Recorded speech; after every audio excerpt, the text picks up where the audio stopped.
Oh, yeah, it's simple harmonic motion. That's physics. Longer pendulums have a greater or higher periods. And shorter pendulums would have greater or higher frequencies.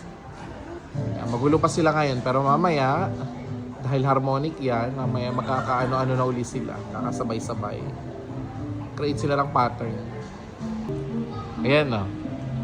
Diba? Ang ganda. Halos sunod-sunod na sila. Oh, sabay-sabay na sila uli halos. Kaya kakagulo na uli. Oh, nagkaroon ng wave.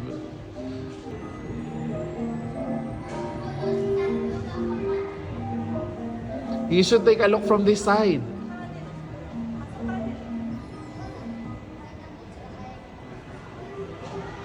Oh, amazing.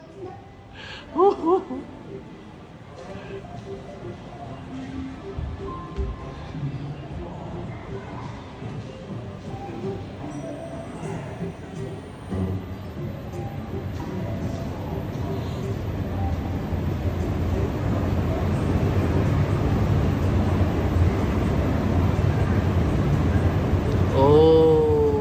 amazing.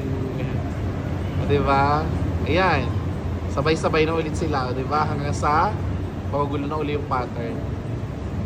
Kasi nga periodic yung motion. Diba? Amazing grace. Amazing physics.